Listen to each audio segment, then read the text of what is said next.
The Etruscans had a vivid, almost celebratory concept of the world beyond, but getting there was the challenge. What guaranteed the future life was not how well one behaved during one's lifetime, but the fact that one was able to successfully complete the perilous journey that brought one to the final destination. To get there, it was necessary to pass through the underworld, where the god Ita reigned supreme. A handsome, melancholy figure, he wears an emblematic hood, a wolf's head with jaws wide, suggestive of the dangers that lie ahead. By his side is his delicate, if macabre, companion, with serpents coiling in her hair. Her name, Persephone, tells it all. She is none other than Persephone, and he, Hades. The lords of the Greek underworld were adopted by the Etruscans. It is their realm that the deceased must travel to. The successful completion of this journey was a guarantee that one would come to enjoy the eternal future. The voyage consisted of passage across both land and sea. The preferred mount was the hippocamp or seahorse. But for those who feared that the animal might act up on rough water, there was the option of a steady-going serpent mule. The temperature might drop quite suddenly, but what was truly frightening was the force of the water driving relentlessly against the rocks. For the Etruscans, the generator of this turbulence was a monstrous creature known by his Greek name, Typhon. His serpent legs rile the waters, and his powerful wings beat the winds into the frenzy of a typhoon. Inhabitant of the subterranean sphere, he occasionally let off steam and fire through a volcanic eruption. But it was at sea that his force was most feared, and in a brilliant move, the Etruscans turned this powerful enemy into an ally. Tamed, with serpent legs decoratively curled and wings inset with eyes to ward off evil, he became a vigilant guardian, there to protect the lonely traveler. The Greek siren, luring the unsuspecting towards rocky shores with her beautiful song, was recast by the Etruscans as a pleasantly plump, human-headed bird, there to smooth the waters and coo encouragingly as the rider passed by. Bearded serpents that arose abruptly from the depths were met head-on, hopefully, by one of the great heroes of the past. Worse still, a multi-headed hydra might rise from among the low-lying rocks. Then Hercules was needed to lop off one regenerating head after another. But wait! The hero god is under attack. Take that! The triumph of Triton. And so the traveler rides bravely on to confront the dangers awaiting him on land. The story of the Greek hero Perseus illustrates very clearly the desired outcome of such encounters. Once the hero caught up with the fleeing Gorgon sisters and, drawing his sword, dispatched the horrible Medusa, her disembodied head became the paramount protective emblem.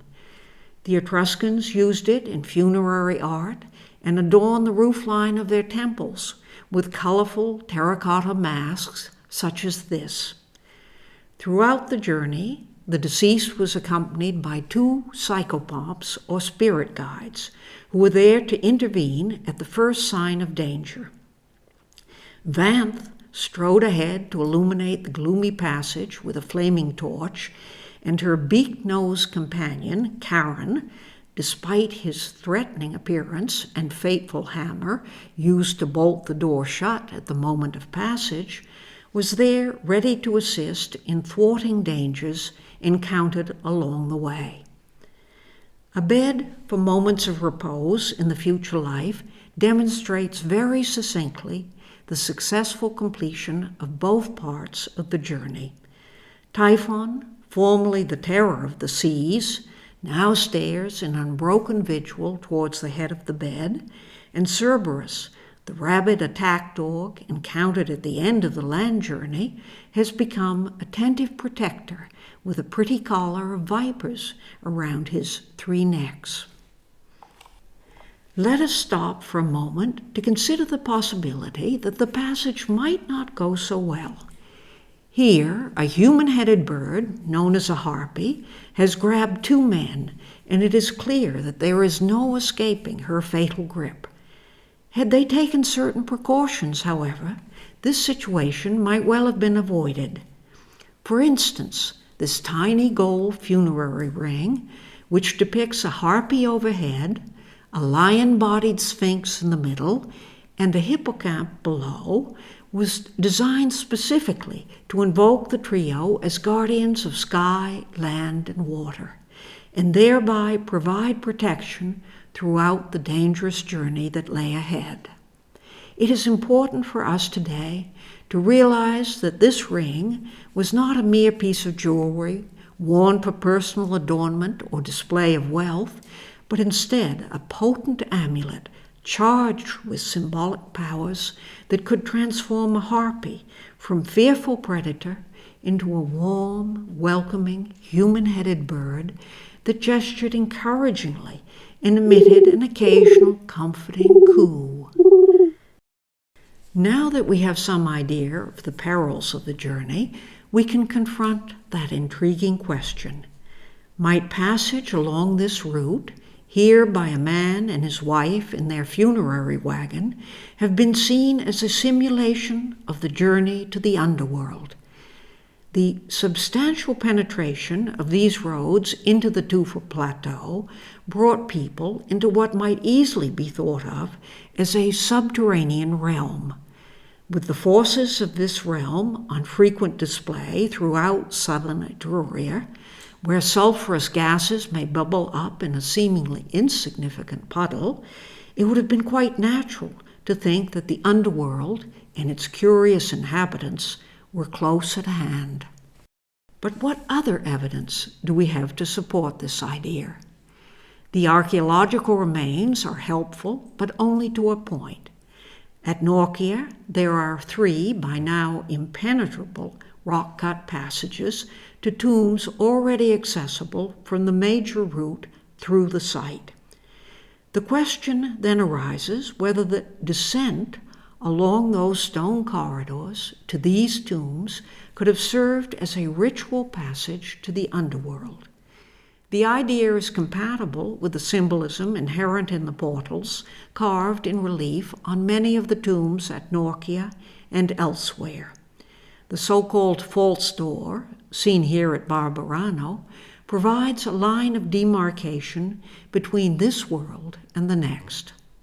Thus, the symbolic journey, especially the land leg, could have been thought of as taking place on a rock-cut avenue of approach and terminating with the symbolic passage to the world beyond at the false door.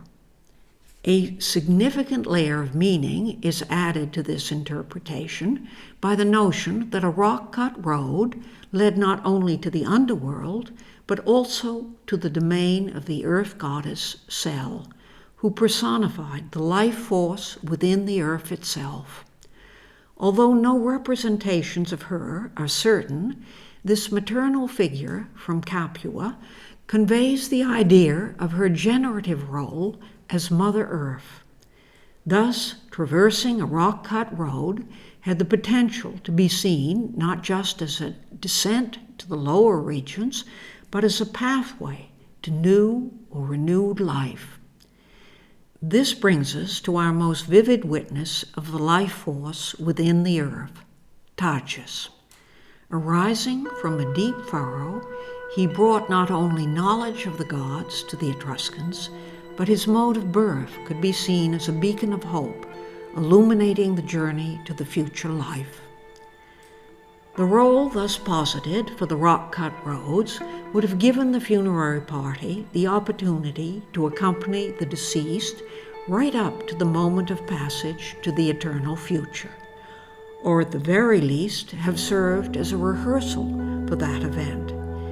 In either case, the thought that family members might be close at hand during the difficult journey would have provided consolation to all concerned.